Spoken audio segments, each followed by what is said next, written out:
Dans les zones rurales d'Haïti, il existe de graves problèmes, soit dans le secteur de santé, d'électricité, de l'agriculture, des travaux publics et autres. Grâce à la disponibilité de technologies de haute performance sur le marché, pour convertir les sources d'énergie renouvelables en énergie électrique, la décentralisation de l'électricité dans ces localités peut devenir aujourd'hui une réalité. Il est évident que l'électrification offre actuellement un certain nombre de solutions pour le pompage de l'eau, l'éclairage, les télécommunications, la réfrigération médicale et l'alimentation, c'est-à-dire l'installation des panneaux photovoltaïques, des turbines éoliennes, peuvent contribuer à la réalisation de l'objectif de fournir des soins de santé de qualité et assurer la sécurité de l'alimentation et de l'eau des Haïtiens. Dans cette vidéo, vous allez découvrir certains projets de micro-réseaux déjà en cours dans le pays et en présentant quelques facteurs à tenir en compte pendant les installations.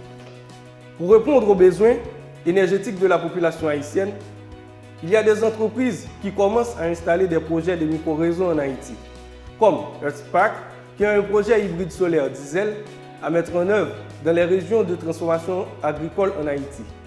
Le projet utilise une combinaison de 93 kW d'énergie photovoltaïque, de 410 kW de stockage sur batterie et 30 kW de production de diesel pour la sauvegarder. La production photovoltaïque réduirait les coûts où le diesel compléterait les périodes où le coût de chaleur était faible, voire inexistant.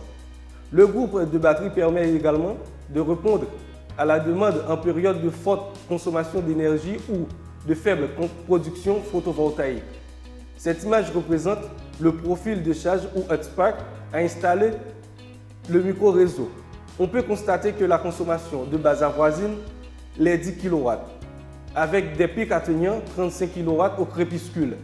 Ces pics et ces heures sans coût de chaleur pourraient être satisfaits par une combinaison de batterie et production à diesel. EarthSpark également mis au point un compteur prépayé qui aide les consommateurs à faire défaut. Il existe aussi d'autres entreprises indépendantes qui possèdent des projets de micro-réseaux en Haïti. Par exemple, nous avons la Sigora, CEF et OK Haïti. La Sigora possède actuellement 3 micro-réseaux dans le pays, desservant environ 2000 consommateurs ruraux avec une production composée de 3,5 MW d'énergie solaire et éolienne avec un stockage de production à diesel. Comme projet futur, elle a également l'intention d'alimenter 2 millions de personnes d'ici 2025. Ensuite, nous avons Solal Electric Lifehound, dit SEF, qui possède deux projets de micro-réseaux dans le pays. L'un des deux, c'est le SEAC. Le SEAC est un système hybride composé de 130 kW de production photovoltaïque ou énergie solaire et de 200 kW de diesel, desservant 1600 consommateurs répartis dans 3 villes à travers 54 mètres de lignes de distribution. L'autre projet est un projet plus petit, desservant environ 50 résidences par production d'énergie solaire. Nous avons aussi OK Haïti, qui est une entreprise haïtienne qui envisage de développer un projet pilote de micro-réseau composé de 6 MW de production d'énergie solaire, de 4 MW de production éolienne et de 10 MW de stockage. Elle a ensuite l'intention d'étendre ce modèle à 20 micro-réseaux supplémentaires totalisant 220 MW, fournissant une alimentation continue à environ 3 millions de personnes.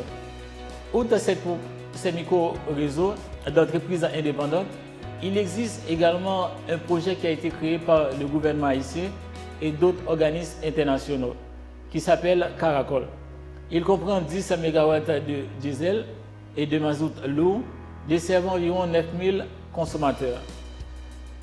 En plus d'apporter de l'énergie de manière fiable dans les régions qui n'ont pas encore, ces projets de micro-réseaux doivent également être prêts à résister aux phénomènes météorologiques violents tels que les ouragans dans la région et à s'y adapter. Par exemple, l'ouragan Mathieu de catégorie 4 qui a frappé le pays en 2016 a endommagé 40% des panneaux installés dans le cadre du projet de EarthSpark.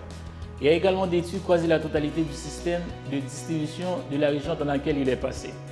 De ce fait, les installations de micro-réseaux révèlent une importance capitale car les installations traditionnelles ne supportent généralement pas de tels événements. Et ces facteurs climatiques doivent être considérés comme un facteur de sécurité supplémentaire lors de la phase de la conception de production telles que le photovoltaïque ou énergie solaire. Un autre problème à résoudre concerne les pertes qui peuvent atteindre 70%. Ces pertes combinées au coût de production élevé obligent le gouvernement à subventionner les coûts, ce qui n'est pas une activité économiquement attrayante et n'empêche les investissements futurs. Dans la prochaine vidéo, vous verrez des projets de réseaux intelligents déjà en cours dans le monde. Par exemple, aux États-Unis, le Brésil, la Chine, l'Inde et l'Europe, présentant quelques investissements futurs.